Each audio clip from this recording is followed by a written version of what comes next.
T14 red hills police station sub inspector. आइए बैठिए, बोलिए क्या बात है। 2 हफ्ते पहले के मर्डर केस के बारे में सारे रिपोर्ट्स एनालिसिस दिए थे। ज्यादा करके आपके रिपोर्ट्स रेडी होने के चांसेस नहीं है, फिर भी आप रिक्वेस्ट दे दीजिए, मैं उसे पूरी करने की कोशिश करता हूँ। सर किसी और रास्ते से। आपने रेड हिल्स पुलिस स्टेशन बोला था ना? आपके इंस्पेक्टर राजा मेरे अच्छे फ्रेंड हैं। हेलो। हेलो राजा, कैसे हो? मैं डॉक्टर मुरलीधरन बोल रहा हूँ। बोलिए डॉक्टर साहब। बस ऐसे ही फोन कर लिया। कैसे हो तुम? हाँ सब ठीक है। फ्रैंकली पूछ रहा हूँ, तुम्हारी वाइफ के साथ किसी का अफेयर चल रहा था क्या? मैं इसलिए पूछ रहा हूँ क्योंकि तुम तो एक्स्ट्रा ड्यूटी करते रहते हो। तुम तो यहाँ ड्यूटी करते रहते हो, सर, लेकिन आपका नाम तुम्हारे क्या घर पे कोई और ही ड्यूटी करता रहता है। आपका नाम क्या है? पारी। ऐसा ही पारी sir. Oh oh, okay sir, I call you later. Sir आप सस्पेंड हो चुके हो क्या? मुझे चीट कर रहे हो आप मेरी जॉब खाना चाहते हो? सॉरी सर, मैं यहाँ पुलिस की हैसियत से नहीं आया, एक विक्टिम बनकर आया हूँ। चाहे आप कुछ भी बनकर आओ, मैं इस मामले में कुछ भी नहीं कर सकता। सर प्लीज, आप कैसे भी। अगर आप ज्यादा प्रेशर देंगे तो मुझे ऊपर बात करनी पड़ेगी। Please be out. जाइए सर, जाइए यहाँ से, जाइए।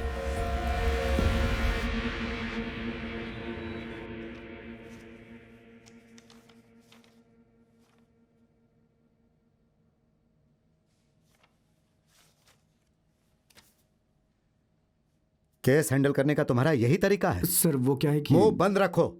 तुम्हारी झूठी कहानी के बारे में हमें पता चल गई।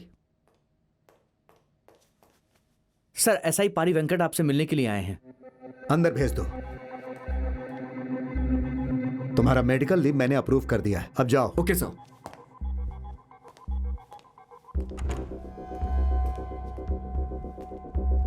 आओ पारी।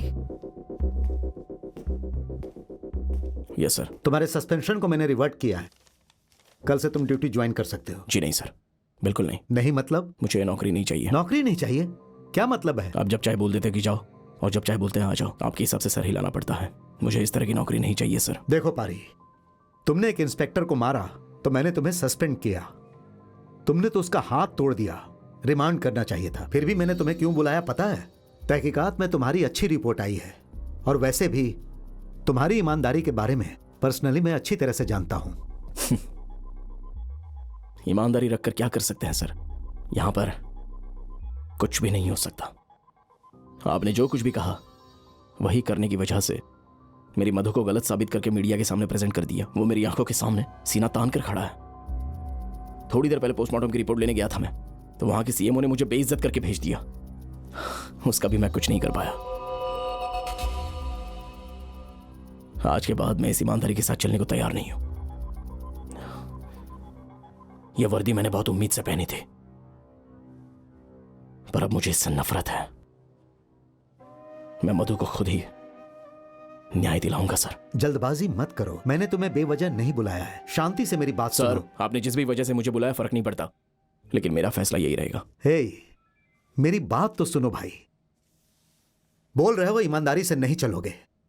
यूनिफॉर्म पहनने से तुम्हें नफरत हो गई है, लेकिन तुम्हारी बीवी के लिए जो न्याय चाहिए वो तुम्हें कैसे मिलेगा?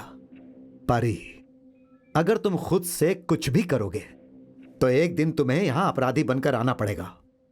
गुस्से से कुछ भी हासिल नहीं होगा। एक ऐसा ही गुनहगार बनकर खड़ा है, यह शर्मनाक बात है। गुस्से को काबू में रखो और दिमाग से सोचो। इन्वेस्टिगेशन में पता चला तुम्हारी वाइफ का उस आदमी के साथ नाजायज संबंध था, इसीलिए मर्डर हुआ, ऐसा उस इंस्पेक्टर ने लिखा। सर ये रॉन्ग इन्वेस्टिगेशन है। वो इंस्पेक्टर मुझ पर नाराज है, इसलिए इस केस को गलत तरीके से लिया गया है। मैं जानता हूं पारी, इसलिए राजा को उसके पोस्ट से मैंने हटा दिया। इस केस में जो मेन अपराधी है उसकी हमें इंक्वायरी करनी ही पड़ेगी। उसके लिए पुलिस इंक्वायरी काफी नहीं है, उसके लिए अंदर इमोशन भी होनी चाहिए। मुझे बोलने की जरूरत नहीं है, क्योंकि तुम जानते हो कि किसी मर्डर केस को एक इंस्पेक्टर या ऑफिसर ही हैंडल कर सकता है। तुम्हारे साथ ऐसा हुआ, फिर भी मैं तुम्हें यह केस क्यों दे रहा हूं मैंने कारण बता दिया। इसके बावजूद अगर डिपार्टमेंट के ऊपर, यूनिफॉर्म के ऊपर तुम्हें भरोसा नहीं है तो मैं कुछ नहीं कर सकता।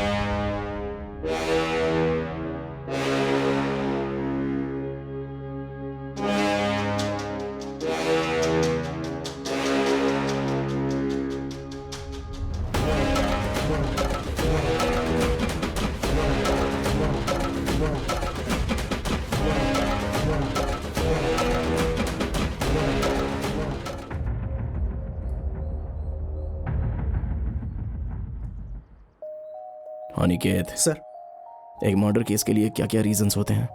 सर एक तो मर्डर रिवेंज के लिए होता है, दूसरा? दूसरा प्रॉपर्टी वगैरह के लिए। इसे छोड़ के और बोलो। आजकल तो सर सेक्स के लिए भी होता है। सेक्स। इसके अलावा प्रोफेशनल क्रिमिनल्स और सडन क्राइम्स, मतलब पहले से प्लान किए बिना अचानक होने वाला क्राइम। ज़्यादातर ये सब होने की वजह क्या होती है? जैसे कि पैसा, सोना, सेक्स, सडन एंगर, इन सब की वजह से मर्डर होते हैं।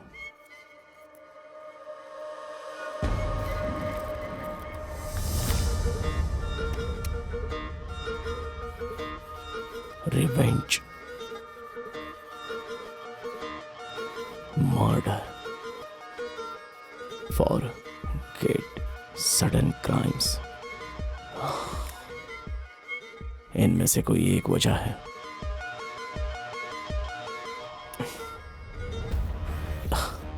सर वो जग्गा, बाजार मुरली या इनमें से कोई? उन लोगों के रहने का कोई भी चांस नहीं है। मधु की डेथ के तीसरे दिन बाद ही मैंने सब सर्च कर लिया। बाजार मुरली से कोई खास रिश्ता तो नहीं था उसका। दीदी, वाइफ, 4 साल की उम्र में बच्चे।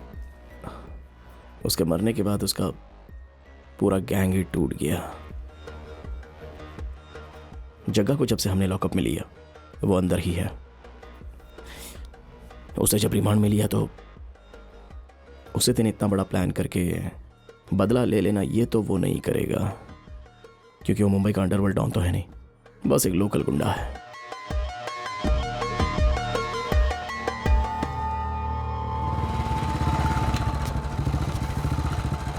सर उस दिन आपने मेरे लड़के लोगों के सामने मुझ पर गुस्सा करके हाथ उठा दिया, तो बदले में मुझे भी हाथ उठाना पड़ गया सर। मेरे लड़के मुझे देख रहे थे इसलिए ऐसा करना पड़ गया था सर। इज्जत का सवाल था। कोई भी मेरे सामने ऊंची आवाज में बात करता है तो मुझे बदले में जवाब देना ही पड़ता है। सुनो बेटी। हाँ पापा। जाकर माँ से बोलो कि अंकल के लिए गर्मा गर्म कॉफी लेकर आए। ओके पापा। सर जैसा आप सोच रहे हैं मैं वैसा बिल्कुल भी नहीं हूँ सर, मेरा विश्वास कीजिए।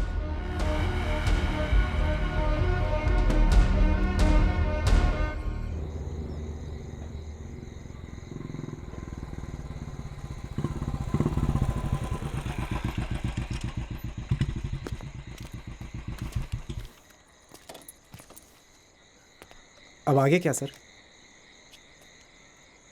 पता नहीं अनिकेत, लगता है हम अभी तक सही रूट पर नहीं जा रहे। ऐसा लग रहा है कि ये कोई सिंपल मर्डर नहीं है। मधु मेरे साथ जब आखिरी बार बात कर रही थी तो उसके कुछ मिनट बाद ही उसका कत्ल कर दिया गया, और वो भी जिस रोड पर मैं उसका वेट कर रहा था उसी पे। केस इतना क्लोज रहने के बाद भी हम कुछ भी नहीं कर पा रहे हैं। सर ये पुलिस इंक्वायरी वगैरह छोड़ दीजिए, आपका दिल क्या कहता है सर? ठीक से कुछ बोल नहीं पा रहा हूँ।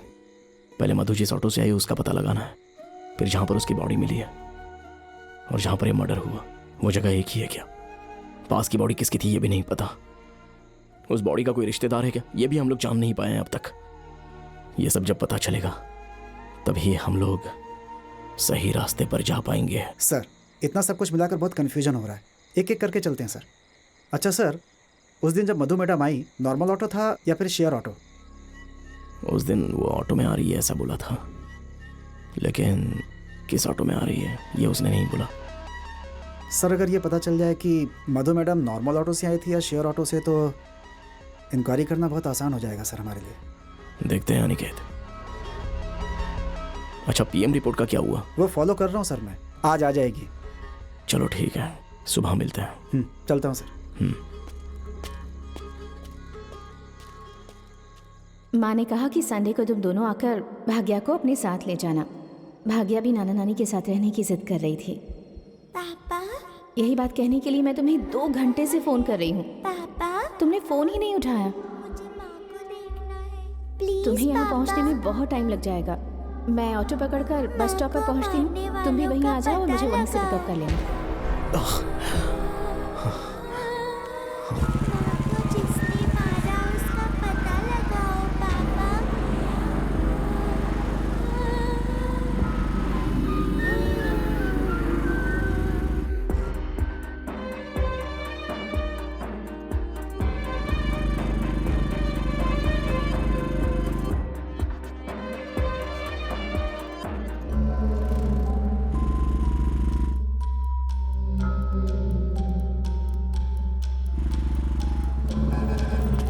नमस्ते सर, कहाँ जाना है? रेड हिल्स चलो।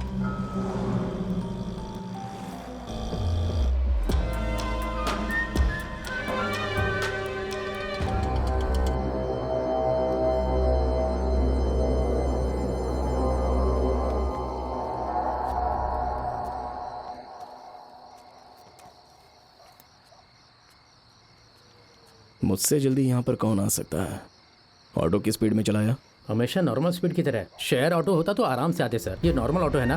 शेयर ऑटो रात में ज्यादा चलने वाला नॉर्मल ऑटो होता है कि शेयर ऑटो? रात के 10 बजे के बाद नॉर्मल ऑटो से ज़्यादा शेयर ऑटो चलता है सर। ठीक है चलो।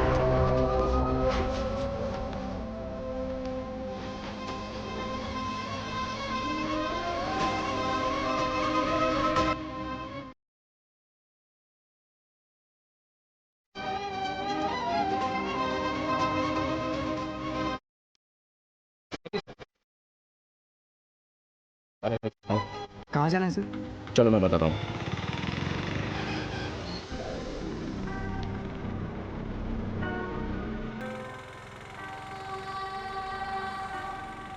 कोयम्बतूर से लेकर रेड हिल्स तक कितनी जगह पर रुकते हो तुम लोग? उसका कोई हिसाब नहीं है सर, पैसेंजर जहाँ हाथ देते हैं वहीं रोक देते हैं। अच्छा, रात को हमेशा गाड़ी कितने बजे तक चलाते हो?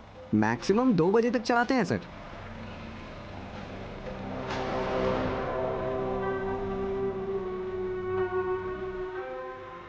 इस ब्रिज के लेफ्ट में ले लेना। ठीक है सर। इस जगह पर रुकना। ठीक है तुम जाओ।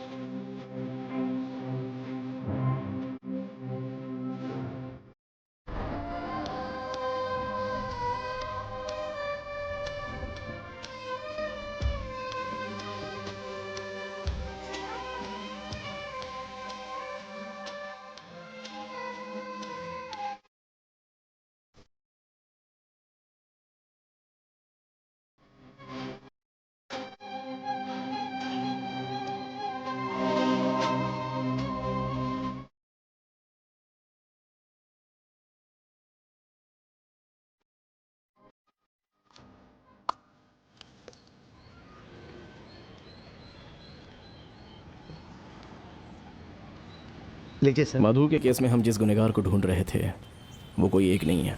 एक और देना। ऐसा लग रहा है कि 2-3 लोग शामिल हैं। अगर एक गुनहगार होता तो मधु आसानी से संभाल सकती थी, क्योंकि मधु की विल पावर बहुत ज़्यादा है। 2-3 लोगों के होने की वजह से ही।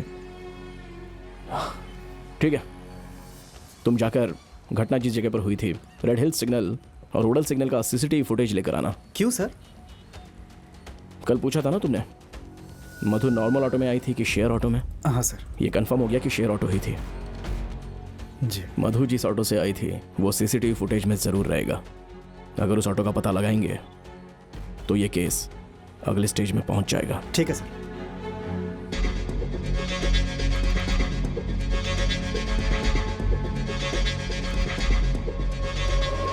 ये रेड हिल सिग्नल है सर।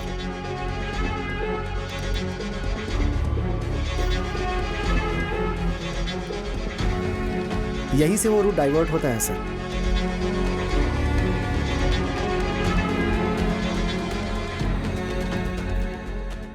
इस सिग्नल से रेडिकल सिग्नल तक की दूरी कितनी है? 4 से 6 किलोमीटर तक होगा सर। सीधा रोड है और वहाँ से 2-3 किलोमीटर तक कोई भी गांव वगैरह नहीं है। आगे एक तालाब है, उसके बाद आंध्र लग जाता है सर। इस ऑटो का एड्रेस आरटीओ से ले लेना। Okay sir. इसे चेक करके कल खत्म करना है। ठीक है तुम जाओ। सर पोस्टमार्टम रिपोर्ट आ गई है सर, अभी लाकर दी उसने। ये तुमने पहले क्यों नहीं बताया मुझे? लाओ इधर रिपोर्ट लाओ। सर वो मैंने कहा ना, लाओ इधर।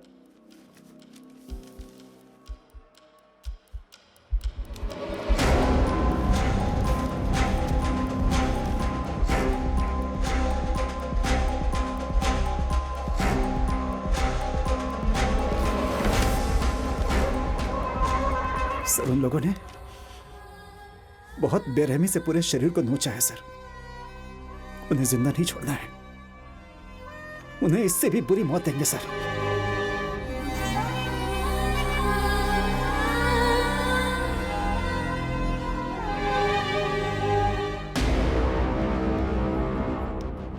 सब चाय।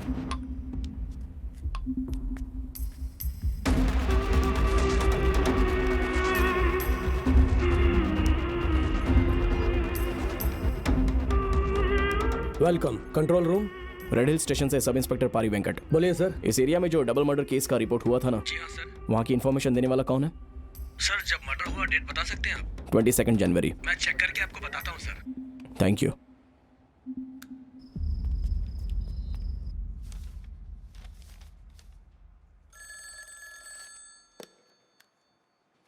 हेलो सर मैं नॉर्थ कंट्रोल रूम से बोल रहा हूँ। जिस आदमी के एड्रेस के बारे में आपने पूछा था उसको नोट कर लीजिए। हाँ बोलो। राजा टी शॉप नंबर 8 उडल road red hills Chennai 51। 51। Thank you. Aniket चलो चलते हैं।